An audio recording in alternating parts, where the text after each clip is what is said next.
this is not your space, but I'm just thinking like cosmetic dental is just like an easy one where it's like a high value. So there's like maybe some, you got to be qualified if you're going to go into it, but there's, so much emotion behind it, right? Someone might just be embarrassed of their smile. They might feel like their teeth are crooked. They might feel like they're missing teeth or whatever it might be. Yeah. And so, but what you're saying is this first question, the thing that like pulls people in, is 50% of the challenge. What are you guys thinking about? So let's experiment, play this out with like cosmetic dentistry.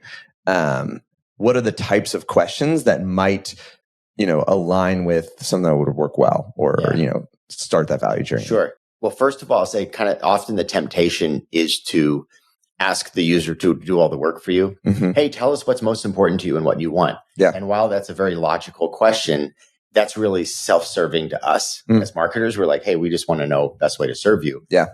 The way we think about it is when someone comes to our site, unless they absolutely are all about our brand, they've been thinking about us, dreaming about us, which would mean they're a very warm market, which we assume no one is. We assume everyone's cold. Yeah. If everyone's cold, you don't have their permission yet to get into real personal stuff. Yep. So we don't want to ever make people feel uncomfortable. That's like unnecessary, emotional friction. Yeah. So that being said, we'll usually try to start with something that might be empathetic, has something caused or maybe added to, or, your dental challenges. We'd be very careful with our words. Yeah. It's very soft.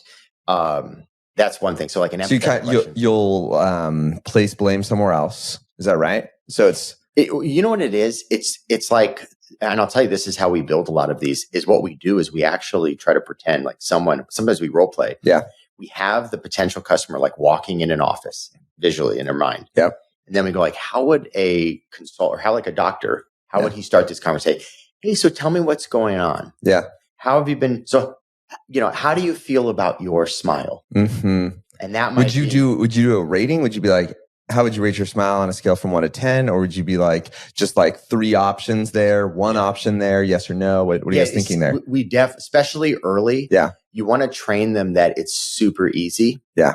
You don't want them thinking. Okay. So if they have, so it could be like, I love my smile, or I feel like my smile could improve. Yeah. Or it could be that simple. Yeah. It could be, something like that. Or maybe there's just a little bit of thought, but it's like, by the way, we're just going to assume they're not happy with their smile. No, if they're engaging at all. So it'd be like disingenuous. Be like, do you love your smile? Sure. You're like, you're at the cosmetic. Sure. Yeah. But like, I wish it was a little better. Okay. Or it's been bothering me for a while. Okay. Or I try not to, I don't smile I don't show my teeth when I smile. Uh-huh. But first of all, what I'd say is this is such an easy thing to test. Yeah. And the starting question, sometimes we get it right the first time. Most of the time we don't. Yeah, it's experimentation. But it's how the conversation began. So it is super important. This is so interesting. So a couple things. So one, that first easy step, especially for folks that are like, how do I improve my lead generation? Or people have been burned by cold media, or just like by buying media, probably because they tried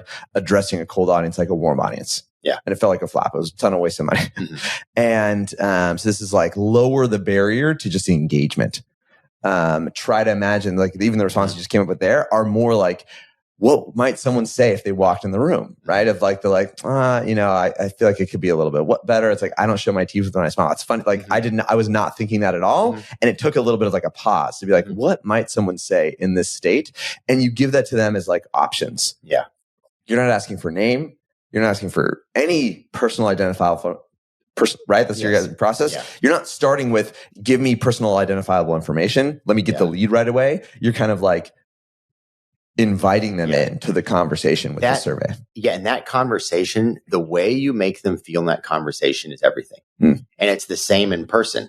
The way you sit down to someone, maybe you bump into them at a Starbucks, you start talking and it's not about business. You're just getting to know each other. A couple minutes later, you go, you know what, honey, I feel really good about that guy. I feel really good about what they do and how they approach it. I want to look into it. So we, while we don't tell the user our intent of, we want you to trust us. We want to, when you telegraph, it's like makes people feel uncomfortable. Sure. So we just try to make it very irresistible to start that question.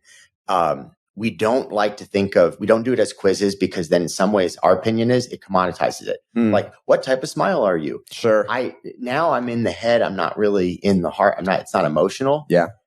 So that's just some people I know are very good at it. So it's not that you can't, but our thing is just the longer we can keep a really healthy conversation where the user feels that they're moving closer towards something that can improve their life, the better.